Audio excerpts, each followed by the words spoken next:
What's up, y'all? It's Jay Thunder, and AJ Radix. and we are the PWX AWA Tag Team Champions, Extreme Thunder. And you're listening to the Smack Raw Podcast, baby.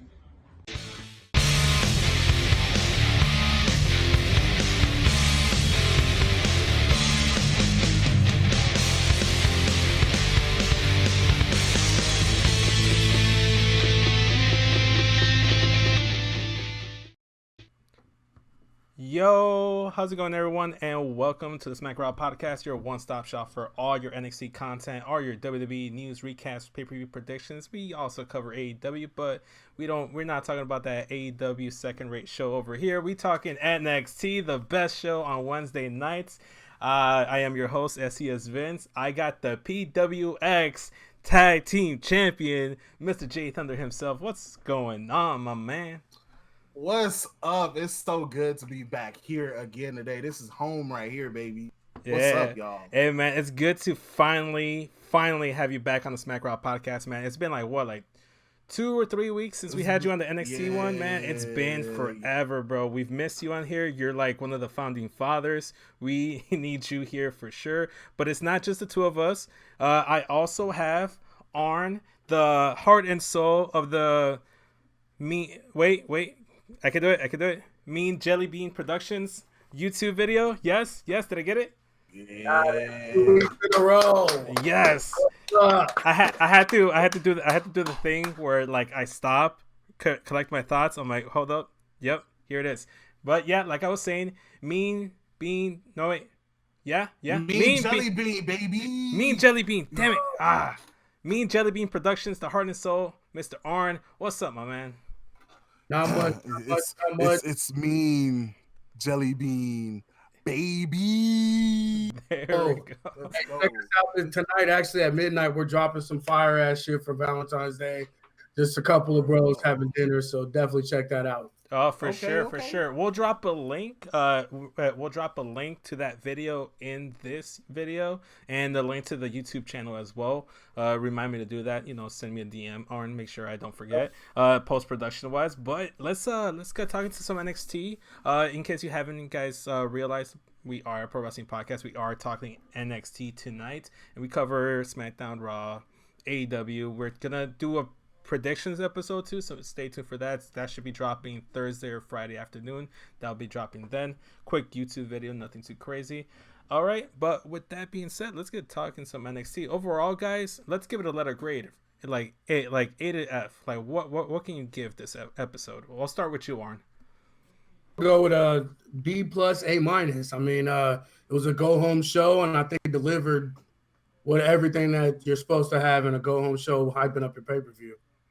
Yeah. For the most part, I can't disagree. What about you, Jay? What you thought of today's show? Letter grade. Yeah, like I gotta agree with Ari, man. Like that's what I was going for. I was going for a B plus A minus. It was a great go home show. Like everything that I was looking for this episode was perfect. Some things that I didn't know about, like I didn't know that was gonna happen, but for overall, like I thought it was great. I thought it was really good. Everything just hit the money. It was beautiful. Perfect. Well, for me, I'm gonna give it a B or B minus just because I noticed something in the show, and I'm gonna try to do a little something where I'm a little bit more critical of the show, because I'm that very like protective parent, like I expect a lot from NXT, so I'm gonna hold it to a high standard. I thought the one thing that stood out to me was like they did right was a lot of like the shenanigans that Undisputed Era did last week had some story implications this week and some ramifications for both Adam Cole and Roderick Strong. So there was consequences to their actions last week, which is what I liked. The one thing I guess it's nitpicking, but it wasn't a bad thing. I want to say almost all the matches except for the Cruiserweight match weren't of any consequences. Like all of them, they were wrestlers that were in a TakeOver match, and you knew they weren't going to lose going into TakeOver, so you kind of had an idea who was going to win. So that's the only thing I have to like criticize NXT about. Other than that, I freaking love the show. Let's start off with the beginning. We had Roderick Strong. He came out. He was all hot. He was mad about what happened with Velveteen Dream last week, about him having his family on his tights, on his butt cheeks, said, "Call me up, Marina." I love it because this is a very intense feud rivalry that's kicking off, and it doesn't involve any single title. Jay, we're gonna start with you, man. Wait, no, hold up. You didn't see the beginning of this, so we're gonna go with Arn. Arn, overall, like what you thought of the whole setup. Like I love Roddy. He came out and he was hot. He was fired. Yeah, no, I'm here for it. And like I said, we actually predicted this a couple shows ago. But again, it's like I'm ready for it, but I wanted to hurry up and be over so we can get Velveteen with whoever the NXT champion is. But that's my personal preference. I mean, he was already on a hot streak heading that way anyway. Mm-hmm. I think they need to just go ahead and get this Undisputed Era Roddy shit out of the way for this one, right? And going into the it'll be WrestleMania, won't it? Well, actually, we're jumping ahead, but that's fine. We can cover it. They're actually gonna have a match next week. So the match is next week, Dream versus Strong. I'm guessing it's going to end in a no contest, or it's going to have some Undisputed Era involvement. What I was saying was the next TakeOver would be WrestleMania weekend, right? Oh, yes. After Portland would be Mania weekend. So as long as whoever wins, you got enough time to build. If they just jump over and skip over, you got enough time to build Velveteen and Adam Cole to WrestleMania. Yeah, for sure. Well, the premise of this whole thing, Strong came out. He was calling out Velveteen. Velveteen didn't come out. Instead, it was Bronson Reed, the guy that he needed in the side of the face last week. And he came out and challenged him to a match. And we had a solid match between Bronson Reed and Roderick Strong. Yeah. I mean, again, something we talked about with Roddy is if Roddy, like we said, if Roddy 6'3", he'd be a legend. Oh, for sure. So the thing in this match is that it's solid, it's pretty good. Towards the end of the match, we hear Velveteen's music hit. We kind of like an Undertaker style mind games, which is what I love about Velveteen. And he didn't actually come out, but it was enough to distract Roderick Strong to get hit by a suicide dive by Bronson Reed. In the end, it was he reversed. Did he? Well, actually, oh no, I'm sorry. No, he didn't reverse it. He got hit with the suicide dive, and then they got back into the ring. Bronson Reed was going. I guess he was going for a crossbody, and he got kneed by Roddy. Yeah. So, yeah. Mauro made note of the fact that it was like, oh, that's the same knee that took him out last week during the backstage segment. The suicide shit, like people were getting hurt from it. Like everybody, every damn match has it. Like I am literally sick of it. Like, legit sick of it, bro. Like. No, what really kind of like threw me off was fucking Mauro decided to call it a planche, and I'm like, he was like a tope. It's like a tope, and I was like, no, that's a suicide dive. What are you talking about? Well, to be fair, if he said tope suicida, that's translated to suicide dive. So he's not technically wrong. Well, yeah, I thought he said plancha. If he said plancha, he's completely wrong. He's completely wrong. Okay. Yeah, because like I said, like that's what I was saying. He I thought I was like, that's not a plancha. Right. No, but overall, what I liked about it, it was a solid, strong way to start off the show. You had the tease of Velveteen Dream coming out, and after the match is actually when the Titantron. So it looks like Dream is gonna have like a new thing where it has like the 3 rings. They form the glasses, and then they show up on the Titantron. He didn't actually show up. I like it. I love it. I thought it was cool. So Dream basically, like I said, like what Aaron said before, like I'm hoping that they make a T-shirt with they make the 3D T-shirt or like how, because the tie-dye looks amazing. Like the new tie-dye looks amazing right now. Oh, for sure, definitely. But the premise of the promo, if I'm not mistaken, Aaron and Jay, was that Dream was was making this personal because they took him out, all Undisputed Era. They tossed him off like a trailer or whatever. They cost him his title. They cost him his, almost cost him his career. They try to take his career from him. So now Dream is coming out here to try to take something from Roddy. And since he doesn't have the North American title, he said, that's fine. You don't have it. I'm going to take something else from you. I'm going to take your family. It was like that's what he was going with. And I liked it. I thought it was good.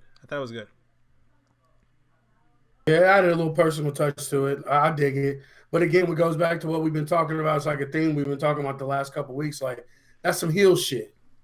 Yeah. And he's not, like, I don't know. Like I said, we went on a tangent on it last week, but that's literally like that shit heel does, not faces. So I like I said, it all just. I think they need to get their shit together on who's a heel and who's a face and keep it straight. Because as of this point, it's I don't know. I don't get it. Yeah, I mean, for the most part, like I'm digging it, but I feel like Velveteen can pull it off though. That's the only thing that I guess because of how flamboyant and how his character is, I feel like in this situation he can pull it off. Gotcha. I wasn't saying that at all. Of course he can pull off. Like he's a better heel than anything. Right. But like he reminds me so much of a Rick. He reminds me so much of him. So Rick Rude was also heel. So you're agreeing with what I'm saying. Like, okay. Yeah. The thing I'd say is that during this particular feud, the reason he's doing healer stuff is because it's just adding an edge to the feud. Because think about it like this, Arn. If I decide I'm going to toss you off a trailer and me, Jay, Kyle, and Sebastian all gang up on you and try to take away your career, you're going to come back. You're not going to come in acting all clean babyface. You're going to come out here and try to take us out. You're going to be rough. You're going to be super rough. It's going to be like... I'm not hearing. Man. You're not listening. No, but I hear what you're saying, Arn. I definitely... I wouldn't be mad if he like came in with a 2x4 or a chair, like Ciampa was doing, and took him all the fuck out. That type of edgy stuff, yeah, that's what I want. That's what you should do in this 4-on-1. But going after a man's family, Randy Orton style and shit and everything like that, like that's different. So do you think that that's kind of like going overboard just a little bit? Yeah, for the face, okay. Like the Roddy should be doing, not the man not the guy that you want the crowd to cheer and you want everybody to buy his shit. Like, and then they're gonna do it anyway. But my thing with NXT is it's all gray.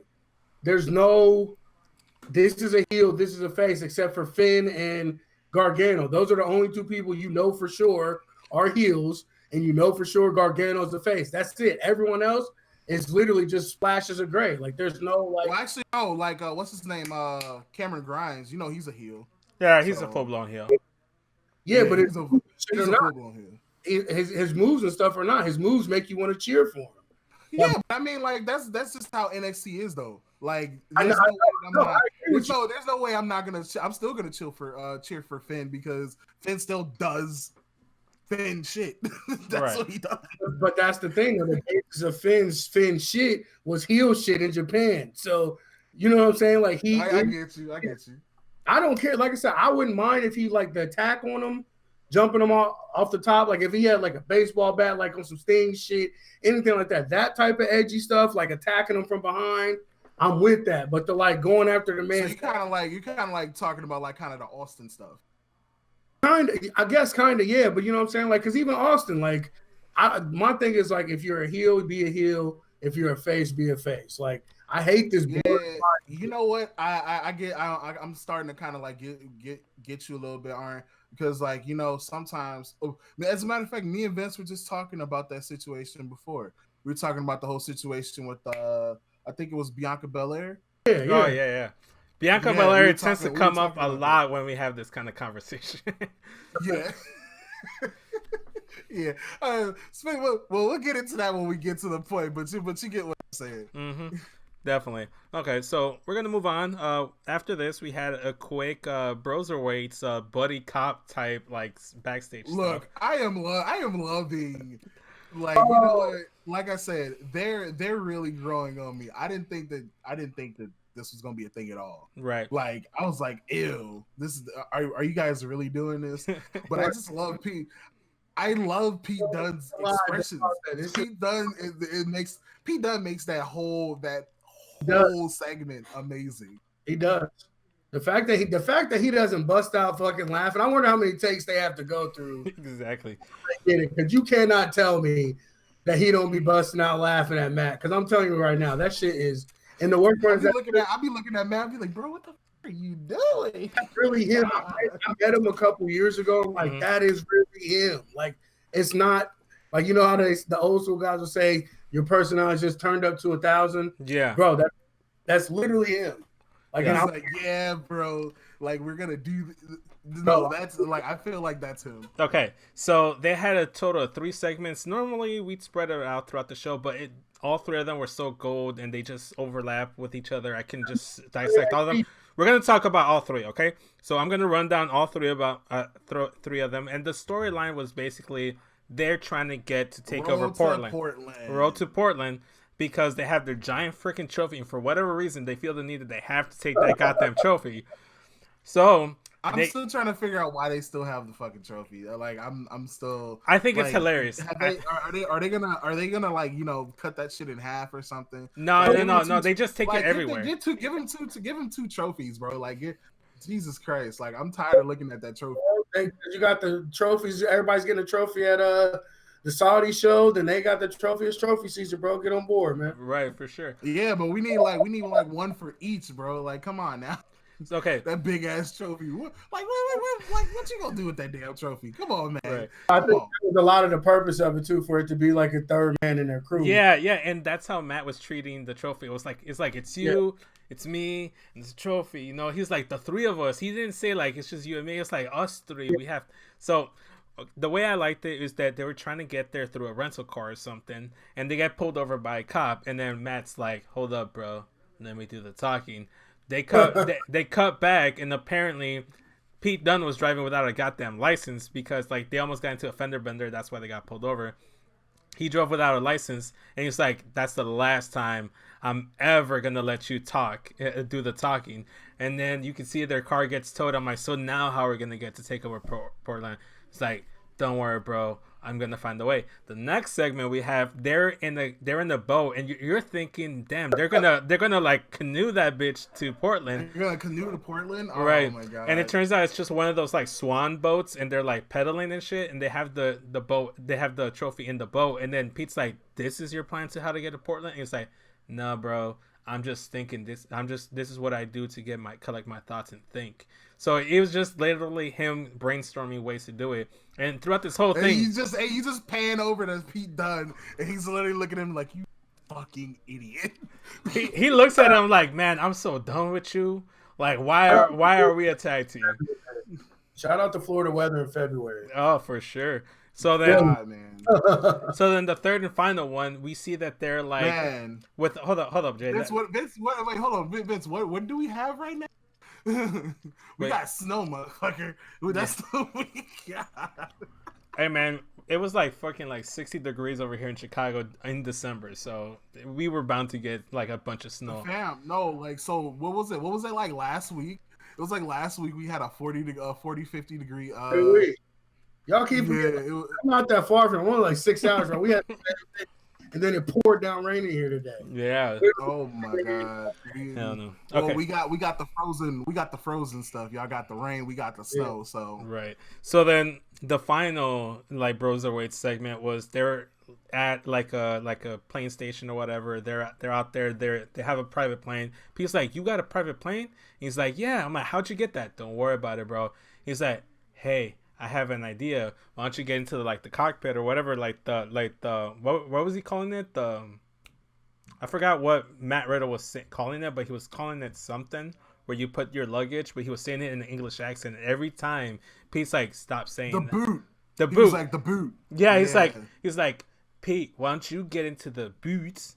And then I'll push, you pull, and then we'll get the trophy in there, and then I'll help you get right back out."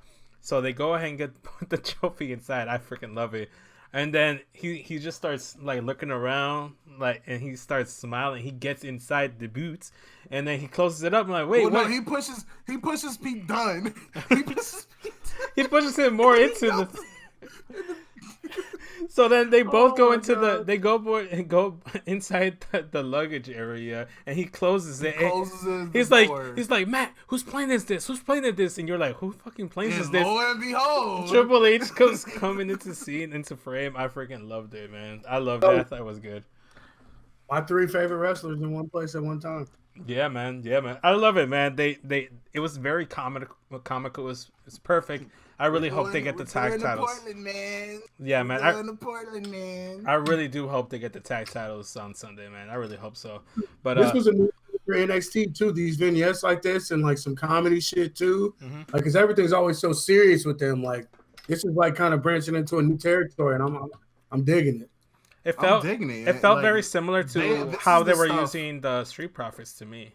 Like they were using them in a semi-comical stuff. You know, they weren't taken too seriously, but when they had to get serious, they did.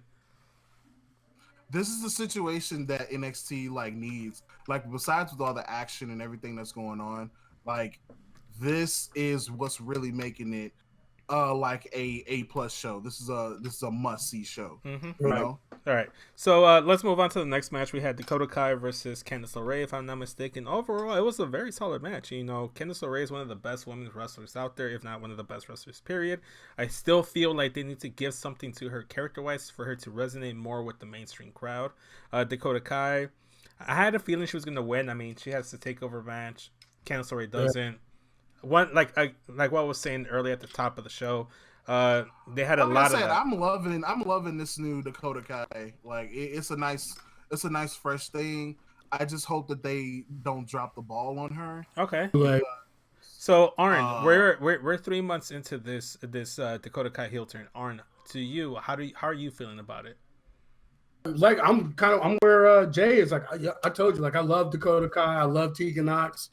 Like I feel like this match, especially with Candice getting bloody, I feel like that added a little bit of spice on Dakota for sure. Like he rather accidental or not, still made it look. And I mean, some of those kicks and shit she was doing, like it was she was hard hitting. Like I'm here for it. I want to see how the match goes at TakeOver, but like I feel like they shouldn't have left Tegan Knox off just for that one pull apart, Right. because that's what the whole thing has been lacking, is that they've had no TV time at all. And then now you want us to get invested in this 12-month damn feud that's been going on. Okay. So, but I think this was I think this is a good step in the right direction. All right. So then, Jay, I'll ask you overall how. Like, do you feel like me and Arn have been talking about it? We felt that Dakota Kai and Tegan Knox the feud, it needed a little bit more heat. To you, do you feel like it still needs a little bit more heat? Do you feel like it's good where it's at, or do you feel like it's missing something? Well, here's my thing. This all started back in it all started back 3 months ago, games, right? Yeah, War Games 3 months ago. Yeah, we because we were talking. We all were. I think we were you on the War Games? Yeah. Recap? I wasn't on the War Games recap. Talking... I was at War Games. Yeah, that's right. You were there holding the NXT sign. Yeah, that's right. So yeah, shout out to Vince with the NXT sign. But I feel like this started. So it started with the whole thing with her attacking Tegan Knox at War Games. Mm-hmm. I feel like had they continued to build that feud instead of stop, because they were doing good. The way that they were going, it was literally like this. It was literally like, okay, all right, we're doing good. Everything's going good. The build is feud. And then for some strange reason, it just kind of just stopped out of nowhere. And we didn't really hear about it. So because it was we just had the same conversation, said the same damn thing a couple weeks ago. Like it just completely disappeared. Both of them did. Yeah, that's what I'm saying. It literally just like they both disappeared. Didn't they both disappear off of TV too? Yeah, for a minute there. Yeah, that's what I'm saying. Like I mean, I don't like you know what? I know this is supposed to be, you know, we're all supposed to have different opinions, but when it comes down to this situation, it's like there was no TV time. You were absolutely right. All right. There was no TV time. There was no investment into this. They want us to be invested in. Now they're getting a big match at the TakeOver. Where first of all, I'm upset. I'm upset that they decided to think that we should get invested within like what 3 weeks before TakeOver. Just saying that last week or the week before that, like they've had no time. They've done nothing. The few interactions they had haven't really been any like crazy or groundbreaking stuff. But then now all of a sudden, boom, you're throwing them back in our face, and we're supposed to be invested in. Because right now, who are we supposed to like?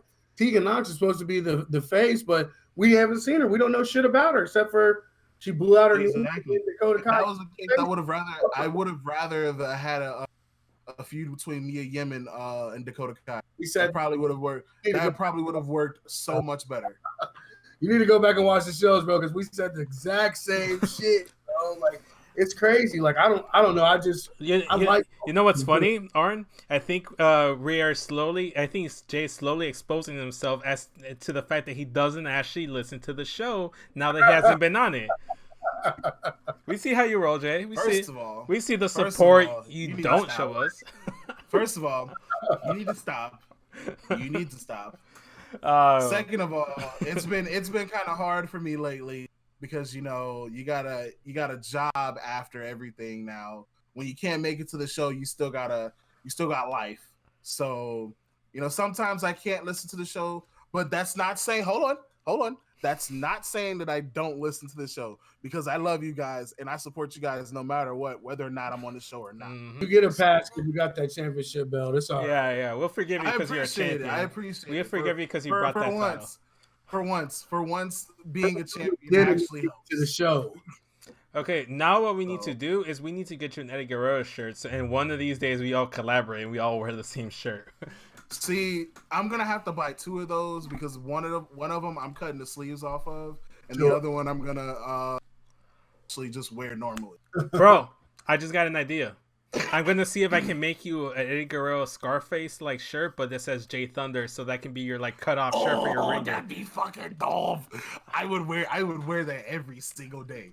Every single day. I'm gonna see what I can do. I'm gonna see what I can do. All right, but let's move on with NXT. We move on with NXT. I didn't get a chance to really see this match, but we had Johnny Gargano versus Cameron Grimes, which you mentioned, Jay. The feud was initiated because there was a backstage altercation, and within Regal, the best general manager in the history of all wrestling, he decided, you know what, you guys want to fight? Wait a minute. Hold up. What? Let's calm down. Let's calm down. Don't.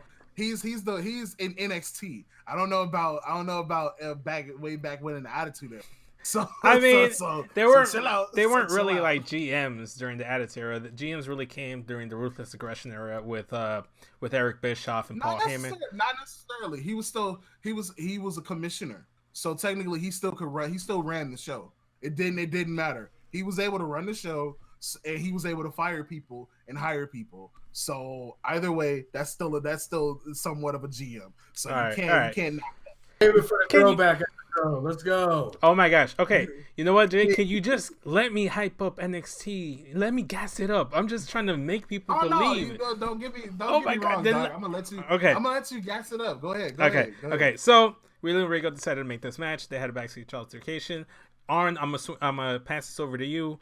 Walk us through this match. What you thought about it, and just give us a rundown about it. It just pointed out like what I said about Johnny Gargano, like for sure being your only and top face on the show. Like it didn't matter what he did. Like he had the crowd literally eating out of the palm of his hands the entire match. Like and the match was dope. Like Cameron Grimes, like I don't know if you guys ever saw any of his stuff in PWG or even Impact, but like, I kept up with him in Impact, and he wrestled a couple times here in a bunch of Chicago promotions here, so I got a chance to see him. I'm a big fan. I like the guy. He's legit as hell. Like, and I feel like their styles matched up nicely too. Like I wouldn't mind seeing it again for real. Yeah, especially down the road when it means something. Exactly. Gargano did pick up the victory with the Gargano escape. Like I said, another match where Gargano has a match at TakeOver, so you kind of know he's not gonna go ahead and lose here. So that's that. I mean, not too much we can add to it. I will say I do love that transition with the Gargano escape though. That transition was like beautiful. Hell yeah. Yeah, for sure. All right. So then after that, like we came back. We have Robert Stone Vince, brand. You got gum over there? Yes, I do. You got gum over there, Vince? Yeah. Would you like me to Would you like me to digitally transfer it to you through the screen or something? What? Oh my god! You know what? You ridiculous. I'm gonna transfer it like a Pokemon in the anime where I just put it in like in the pod thing and it transfers to you. That's what I'm gonna do. Oh god, I love this show. Anyway, Robert Stone brand. They had a segment. Nothing too much, just trying to kimp on TV. I wasn't paying attention too much. That's about as forgetful as the Forgotten Sons. We'll see what they do with it. It's still in the beginning stages of the Robert Stone brand. Once they add people so that it actually becomes a brand, I'll be more inclined to like take them. Remember we were talking about that, Nicole? It is a brand. He has like 3 or 4 other wrestlers in the stable. They just haven't been. Yeah, but that's not canon, bro. That's not canon. But If it happens on the but house show here's the circuit, problem. it doesn't count. Until it shows up on TV, it don't count. The problem, like none of them are probably not doing anything right now. Right. All right. They're literally right here. They're trying to sizzle. All right, They're speaking of sizzle, let's move on to what I felt was the best match on the card. Lio Rush, Angel Garza, winner gets a #1 contender shot against Jordan Devlin. Shout out to Lio Rush, first of all. Shout out to Angel Garza. Fuck you, me. No, hold on. No, we're not talking about that right now. No, this is not your time. This is not your time. This is my time. Because you know what? I'm happy to see Lio Rush back on TV. That's #1. Well, he's been on 205 Live, so you're trying to say you don't watch 205 Live? No, I don't watch 205 Live. Who watches 205 Live? I don't. I'm sure there's a fan base. I'm sure they have their demographic. Anyway, let's stop. Going back to the match. Number one. Shout out to Lio Rush for wearing the Sonic attire. I love that. Actually, I didn't awesome. peep that. I didn't peep that. I peeped that. I peeped that for a gamer who knows his shit. He was wearing all these shots he's throwing at wonderful.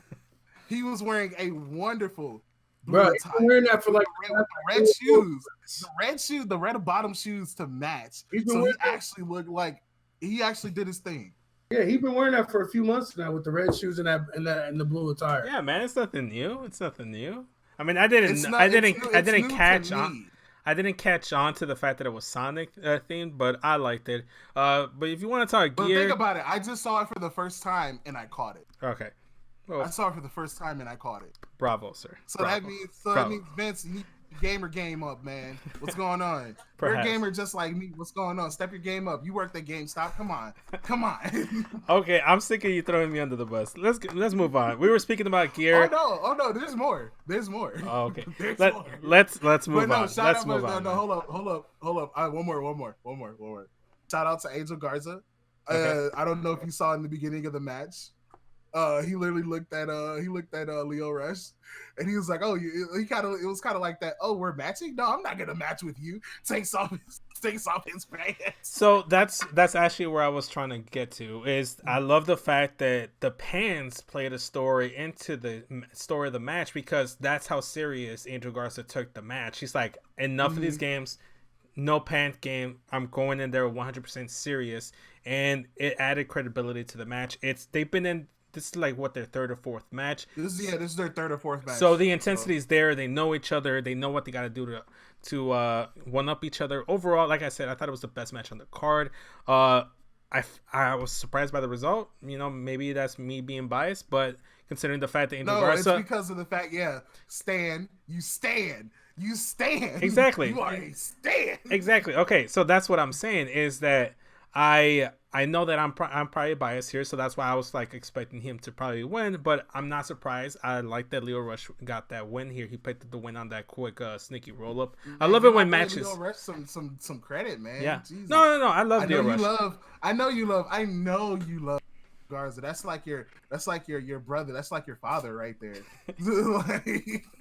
But man, it was a great match. Like, to be quite honest with you, I would have like popped hard as shit if Angel Garza would have pulled off that wing clipper or the Avalanche wing clipper. I would have popped hard. Yeah. But going back to what I was saying is that it's not a surprise that he lost, because they might be moving on to transitioning Angel Garza as a full-time member of the Raw roster. That could be a thing. Yeah, I kind of noticed that might be a thing with that might be a thing. The fact that Andrade, he's injured, right?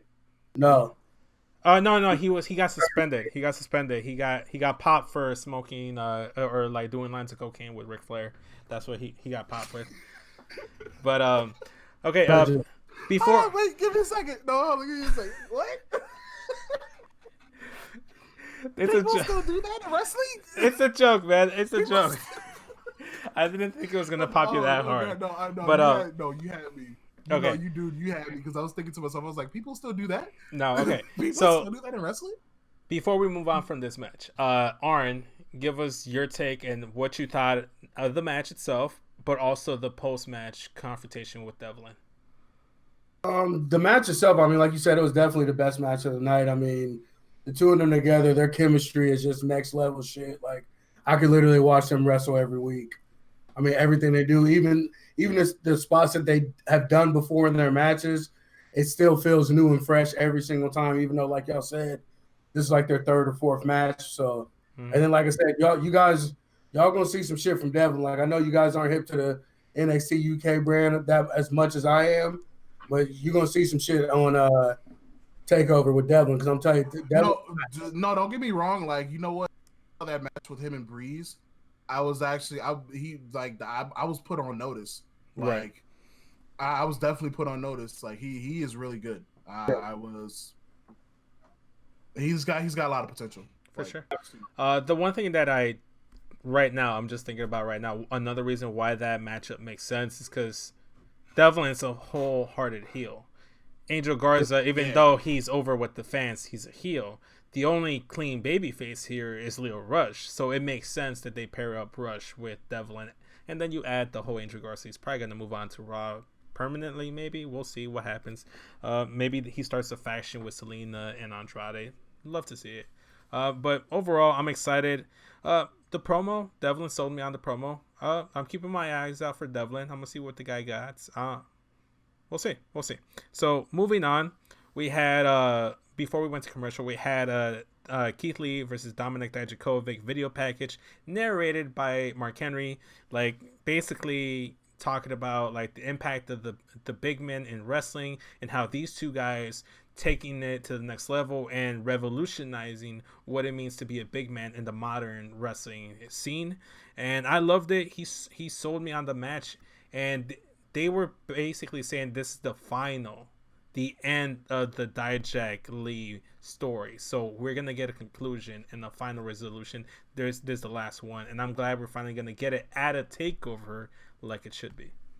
I think it's Mark Henry, bro. That motherfucker needs to be a motivational speaker or somebody that works in a rehab facility. Because every time that man talks, I've been listening to their podcast, Busted Open, bro. That motherfucker almost had me believing that Goldberg being on TV was a good thing. Like he really had me second guessing. Like, you know what?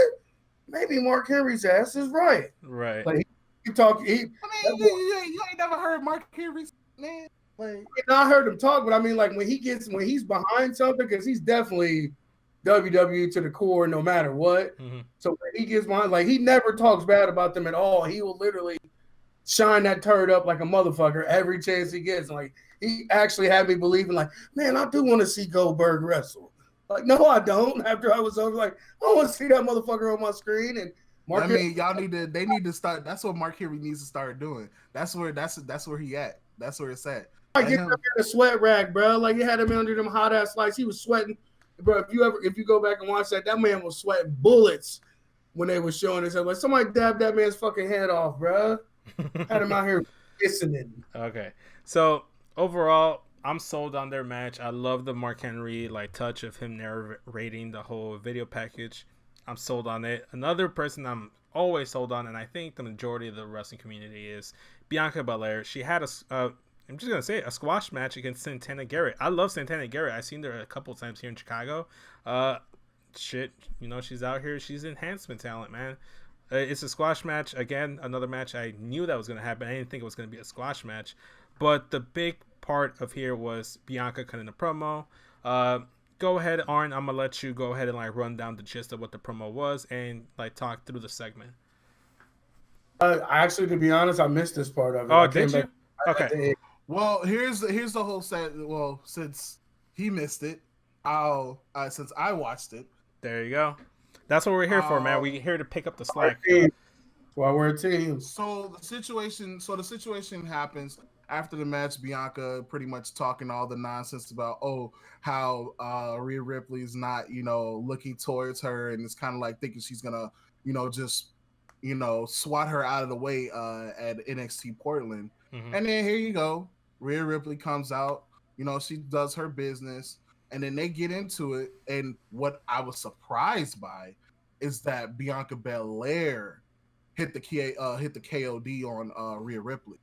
I wasn't surprised by it because if you notice, like in the trend of wrestling, if you do the go home math for wrestling shows, if you whoever stands tall usually is taking the pin or losing that match or not winning the title come the pay-per-view. So that kind of just puts a bad omen in my mouth, in my mind, because I'm like, damn, that probably means that Bianca's not walking away with that title on Sunday.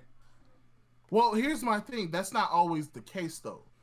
That's not always the case when with the go home program, right? Because if I recall, a SmackDown of 2005, if I'm not mistaken, the situation with JBL and Cena, if I'm not mistaken, he I think he may have came up on top that last show, and he won the title. Okay. So that's what I'm saying. Like, you know, I mean, 15 years ago, bro, what you talking about? Okay, so the one thing recently, if the person that's standing tall at the end of the go home show, if you can even call Raw and SmackDown shit go home shows, because sometimes they forget that there's even a damn pay-per-view happening. For sure. But 9 out of 10, the person that's standing up top, that person always loses. Right. Title match. So I mean, 9 times out of 10, it's not. It doesn't always happen, though. That's what I'm saying. No. We're saying that 9 times out of 10, it's more likely for the person who stands tall in the go home show to lose at the pay-per-view. Not saying that there isn't, the exception to the rule, because I feel like that's more of an exception to the rule as opposed to the rule itself. What if they flip the switch? What if they flip the switch on us, though? Right. What if they flip the switch on us? I mean, I don't think Bianca's getting the title. What I think will happen, best case scenario for Bianca, is that Charlotte comes in, she interrupts the match, causes it a no contest, and it turns the NXT title match into a triple threat match at WrestleMania, and Bianca gets added. That's the best case scenario, and in that scenario, I can see Bianca winning. That's my thing. I don't see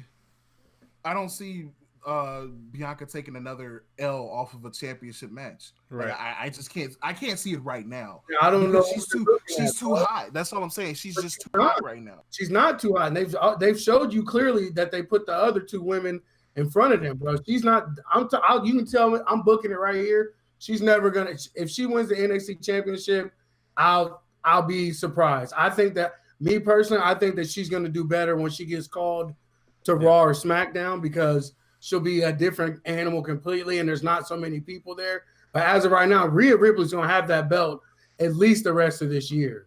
I'll put money on that. She's not losing that belt anytime soon. Yeah, if she does drop it, I could see her dropping it to Bianca down the line. The soonest I could see her dropping it would be Mania in that triple threat, and then, Bianca pins Charlotte, and in that situation, Rhea has a case to say that I didn't actually lose the title. All right, so here's my question then. I want, and maybe this is just me because I don't see the purpose of this match. I agree with that. What is the purpose of this match?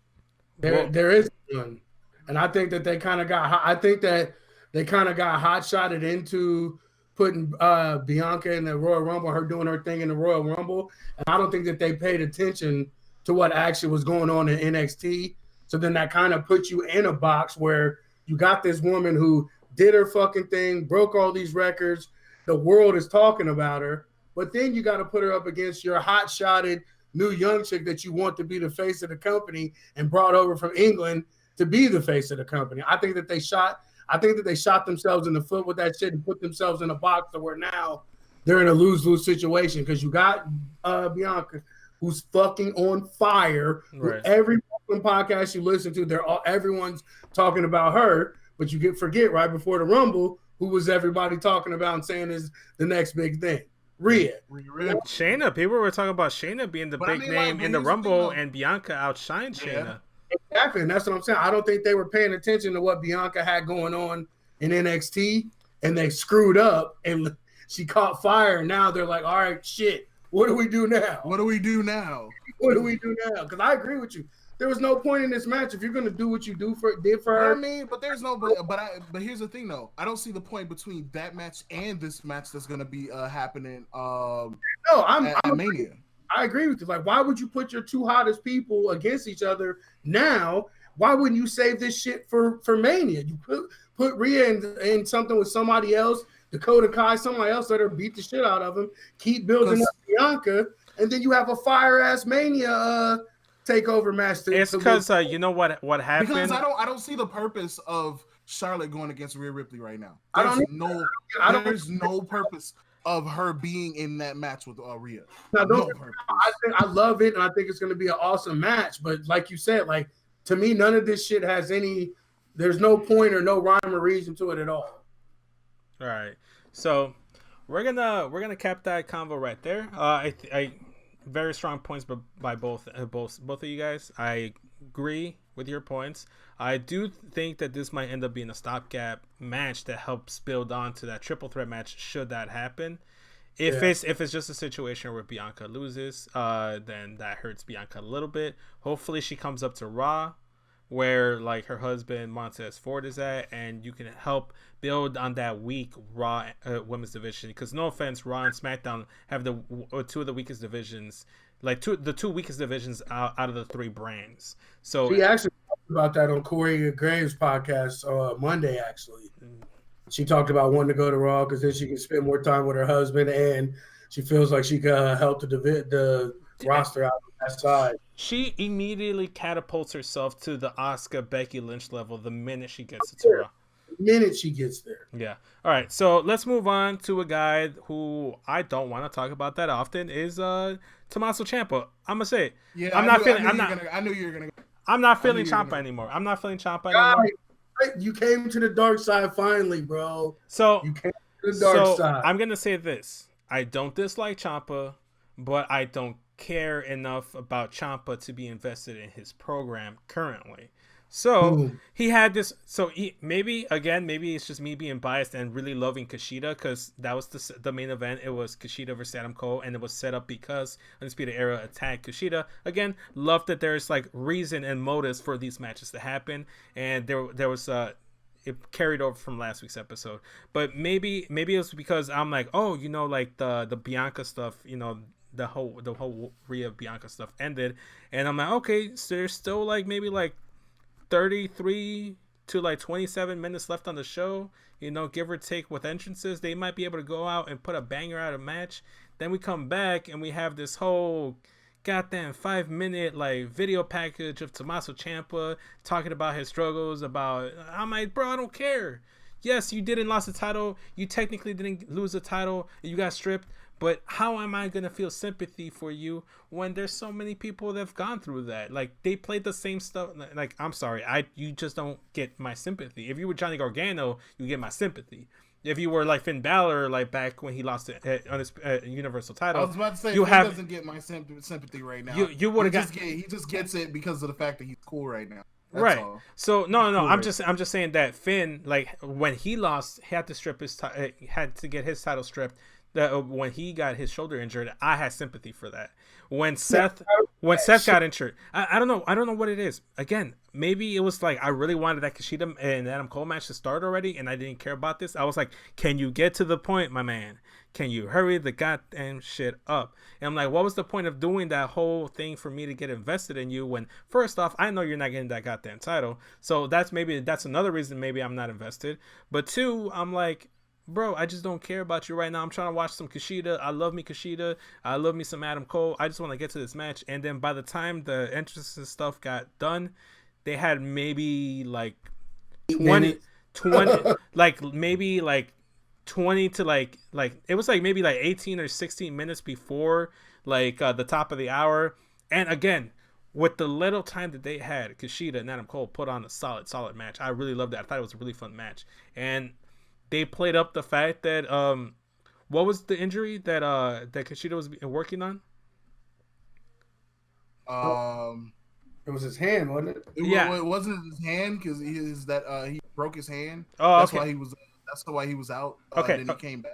Okay, gotcha. Then they also mentioned the whole thing about the Dusty Classic about them losing to Grizzly young vets. Yeah. No, but yeah. So that's what I was trying to get to is like I wasn't sure what body part he was targeting. I was drawing a blank on whether it was like a leg injury he was targeting or an arm injury. I feel like it was his arm.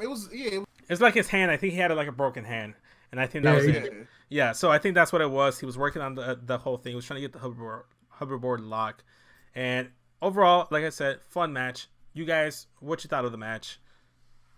Match was dope, but again, I mean, like you said, it just goes back to the thing I've been saying about Ciampa since I started on this podcast with y'all. Like, he is terrible as a face. There's nothing that he does that gets me hype about him beating Adam Cole. Like, nothing. Like, I don't know. Like I said, when he was killing people and pulling back the ring thing and DDTing people on the floor and stuff, that's the Blackheart. That's Ciampa. All right. That everybody loves and wants to see. This, whatever this version of him is, they're trying to get across. Like, I haven't felt anything for it. So let me ask the question to both of you guys.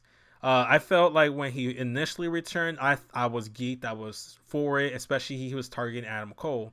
But it was in the middle, like in between, he had to stop that for whatever reason. They had to do War Games, so that kind of takes his heat down a bit. Then they do Survivor Series build up, and the guy that's getting over is Keith Lee, not Tommaso Ciampa. So now at this point, it's like, yeah, he had all this heat, but if it wasn't for War Games and Survivor Series, I felt like this feud would have had more heat had it continued on right there, and it wasn't like broken up in between Survivor Series and War Games. Had it continued, I felt like it would have had more heat. That's what I'm realizing right now. That's what I'm figuring out as we're talking right now. It's like, because when he did come back, this feud did have some heat, but it was the fact that someone overshadowed him and Keith Lee, and you're like, I want Keith Lee versus Adam Cole. You weren't caring about Tommaso Ciampa anymore. You were thinking about other people that Cole can face, and now Velveteen is back, and you're like, I want to see Velveteen versus Cole, and I don't care about Ciampa. I guess it goes back to the same thing, like with the heels and faces stuff. Like, they didn't want Ciampa versus Cole because they didn't want to do heel versus heel, so they tried to make him a face, which he is not good at. He's just not. Like, everything about him screams heel, from that scary ass, bushy ass beard, looking like he's 80 years old in the face, but then he has like a 35 pack of abs. Like, every screams, like walking around with a goddamn crutch, beating people with it and shit, smearing blood all over you. None of that shit is face stuff. That's heel, crazy, batshit crazy heel stuff. I want to see him hurt people. That's what I want to see. All right. I guess it's just we're old fashioned, man. Because nowadays that shit is cool. Nowadays that shit is like cool for not to have a face and a heel. Like, it's all about like the one thing that I understand, and it works for NXT. Faces and heels usually don't matter, but if you could tell a story, like, it works. Because, like I said, over there in that subpar show AEW, they don't really tell much of a story, and it's just a whole bunch of wrestlers just wrestling. The best thing I heard about it was actually Bully Ray on Busted Open. He said all the other promotions make heels and faces. WWE doesn't. They make superstars. They don't care if you're heel or face. They just want you to sell T-shirts and get asses in seats. They don't care about whether you're an actual heel or a face or not. And when he said it like that and broke it down like that, like, that's the truth. Like, they just want they're making superstars, a WWE superstar, and that's the gist of it. Gotcha. Well, I mean, like I said, like I was just saying, I never see a story there. So right, I got one story, the one with Cody. That's it. And the one with Jericho. That one too. That's about it. Right. All right. So, I don't want to talk mad stuff. We're NXT over here, and I mean, if you guys do want to argue NXT and AEW, head over to our Discord chat, the Smack Raw Podcast Discord chat. Look it up. You could always interact with us and the rest of the crew. We have a couple people on there. We can talk wrestling all day long. We can live text and live tweet with you guys nonstop. Make sure you do that. Isn't there like you guys can go in the comments down on for YouTube, right? Yeah, go ahead, comment down below. Let's start wrapping up the show. So let's finish up the match. Cole did end up getting the win after a very good match between him and Kushida. He hit the last shot.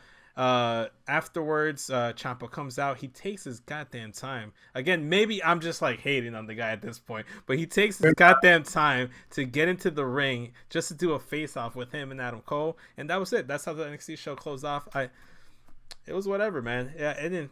I will say this between Ciampa and Cole, because he was like, this Sunday I'm gonna get my life back, and Adam Cole was like, not over my dead body, and I was like, okay, all right, that was kind of cool. The first time in this whole thing they've actually made Adam Cole look like the champion. Right. Stood his ground. He said, "I ain't fucking scared of you." Like you said, he was talking all shit. He said, "Over my dead body." It was the first time we got to see real deal Adam Cole, who's your guy, look like your guy. Yeah. Okay. So the one thing I will say, and I guess instead of looking like Flair and the Four Horsemen, right? So the one thing I will say is that I feel like you could have cut that Tommaso Ciampa like video package and given more time to the Kushida Adam Cole match and a little bit more time to that after match face to face confrontation, and I think that would have added more to the show. However, I feel like the segment that they did where he was in at Full Sail in the auditorium, right? That was fine. That was actually that was okay. I was okay with that. Reason the only, like I said, the only reason why you're doing that, is because of the fact that you're biased about it. I'm looking at it from both perspectives. Like, of course, yeah, I'm not the biggest fan of Tommaso Ciampa, but at the same time, the way that they have the story built up, it makes sense. No, I know. I'm just saying they could have cut that vignette and given more time to the match and the. That's all I'm saying. They could have cut the vignette, but as far as the segment being there, it was fine. No, the aftermatch stuff. No, you're misunderstanding. The aftermatch stuff I thought was fine, but there's no, like, if you're gonna do that, you don't need the goddamn Ciampa like narrating the story of his loss. You know, that's all I'm saying. Well, I mean, like, that's what I'm saying. Like, if they could have cut that short. Like, I still felt they like could have cut it. Period. Okay. They could have cut it. Period. Like I said, you're not thinking of it from both perspectives. That's what I'm saying. On the network showing all of that, we didn't need to go down that road. They could have used that as part of the hype for their match. You know, use that. You do that. Oh, y'all gotta realize, ain't nobody. Come on now, they watching it for the pay per view. They're not watching it for. They're not watching it for table for two or for table for three. What I heard, it may not even be that anymore. They're talking about taking the pay-per-views off. That's what I'm saying. That's a conversation for another day. That's a conversation for another goddamn day. Anyway, that's all I gotta say, bro. That's all I gotta say. Anyway, I think I'm looking at it from both perspectives. Y'all have y'all opinions. That's cool. I get that. I respect y'all opinions, no matter what the situation is. For sure, man. I'm only looking at it from both perspectives. So here's the thing: it's 2-1. You lost. That's okay. That's okay. I'm still a champion. I'm still a champion, baby. All right, relax. On that note, ever. Like, you know what? Fuck y'all. I'm still the champ. On that note, it's a great way to wrap up the show and close it off. Before we go, is there any final thoughts you guys want to add? Good go home show, like an actual go home show. We haven't had a lot of those except from NXT. So like I was definitely feeling that. Like I felt like it was closure, and I felt like it built toward the pay-per-view. So I'm good with it. Jay, any final words? I felt well, you know what? I felt like Raw, but NXT was actually so much better. Mm-hmm. I will, and this is only me saying this off the record. The last two Raw shows that I've seen have actually been par and watchable.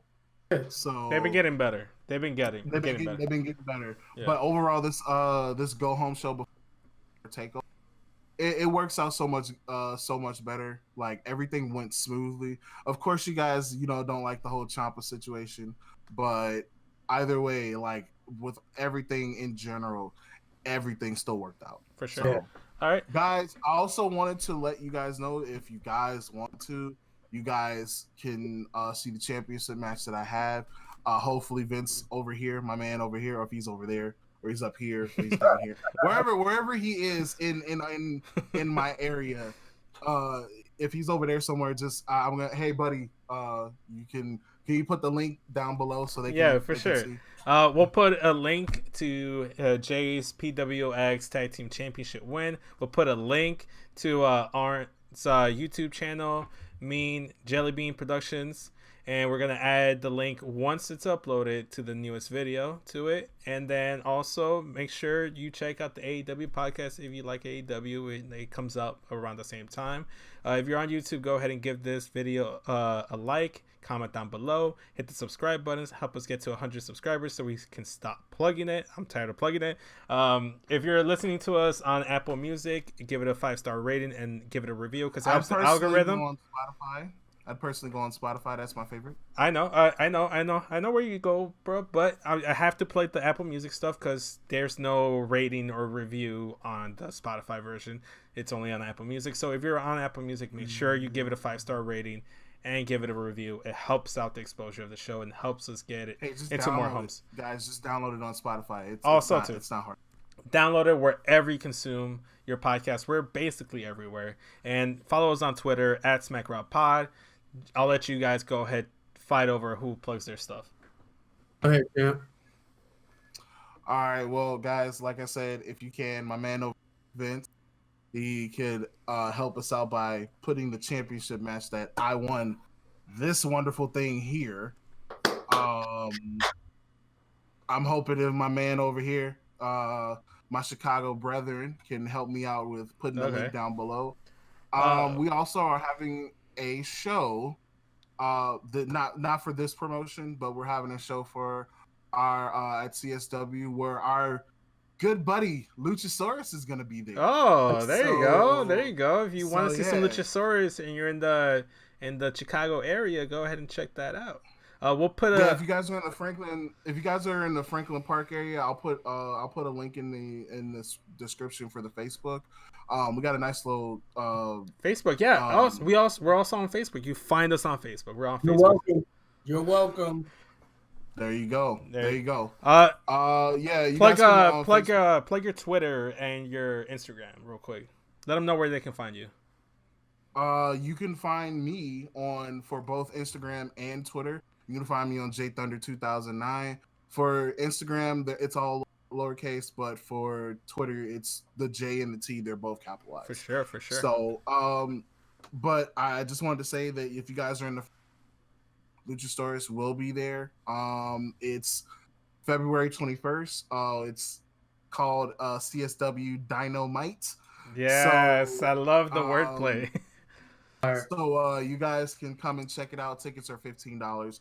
Come and help us support, and then you guys can see Luchasaurus. And then he's going up against our main man, Marche Rocket. So we'll be doing our thing there. So you guys come check it out. Cool. Sounds good. Sounds promising. All right, Arn, go ahead and plug your stuff, your socials, all that good.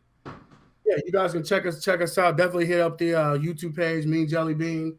Definitely hit it up. We got some Valentine's Day videos about to drop some heat for y'all. And also you can hit me up on Instagram, ARA8984. And definitely on Twitter, Love Talking Wrestling. That's how I met up with these guys.